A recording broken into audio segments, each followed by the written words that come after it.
त्वं एतो ब्रह्मणा पुरो तस्मात् भिक्त्वा विनिर्यत्वो।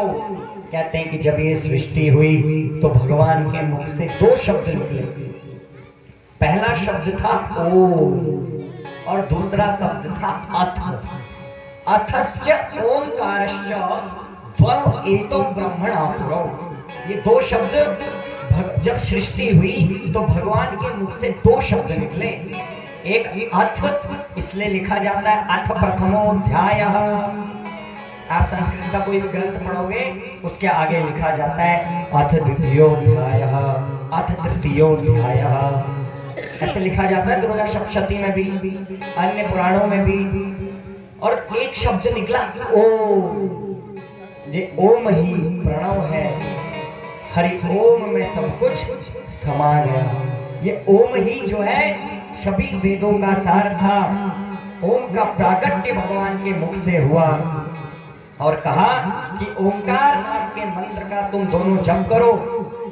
भगवान शंकर समझा रहे ब्रह्मा और विष्णु को, कह रहे हैं कि ये ओंकार मेरे मुख से निकला हुआ है, मेरे स्वरूप का बोध कराता है, तुम इसका जप करो। इसलिए ओंकार का जप मनुष्य को करना चाहिए। कहा कि पहले मेरे उत्तरवर्ती मुख से आकार निकला, पश्चिमवर्ती मुख से उकार निकला और दक्षिण मुख से मकार निकला।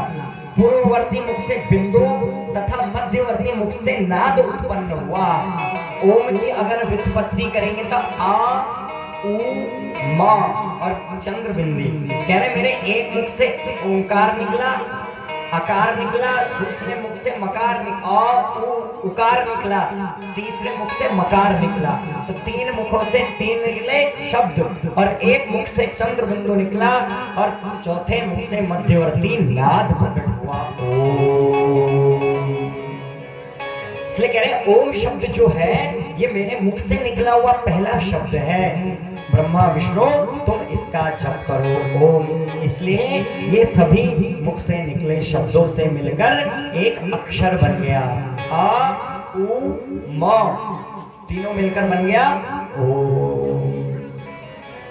तो ओम जब बन गया तो कहा कि लेकिन यह ओम यह शिव और शक्ति दोनों का बोधक है। कहा कि नाम रूपात्मक सारा जगत तथा वेद वर्णित स्त्री पुरुष वर्ग समान रूप से इसको जपना चाहिए। आप कह रहे हैं इसी प्रणव से पंचाक्षर मंत्र की उत्पत्ति हुई। देखो ओम नमः शिवाय कैसे बना। जो मेरे सकल रूप का बोधक है वह अकारादि कर्म से नकारादि कर्म से क्रमशः प्रकाश में आया। अकारादि कर्म और नकारादि कर्म। आकार कहते हैं अ से जितने आगे वर्गे और नकार कहते हैं नौ से आगे जितने वर्गे। तो वो कर्म में आया, उसी से शिरो मंत्र तथा चार मुखों से त्रिपदा गायत्री प्रकट हो गई। और इसीलिए ये फिर शब्द ओम नमः शिवाय हो गया। ओम नमः शिवाय भगवान के नकार मकार से ओम संयुक्त होने पे शिवाय यानी कि चतुर्थी विभक्ति हुई। ओम नमः के साथ चतुर्थी विभक्ति का प्रयोग होता है संस्कृत में। श्री शिवाय नमः, ओम नमः शिवाय। तो शिवाय चतुर्थी विभक्ति लगा के शिवाय बना।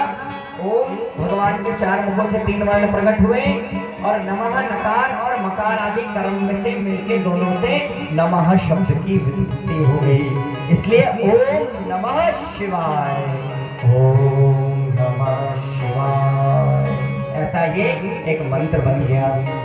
आजकल आप एक मंत्र सुनते होंगे, बहुत चल रहा है। बड़े कथावाचक लोग कहते हैं श्री शिवाय नमस्तुभ्यम। ये कोई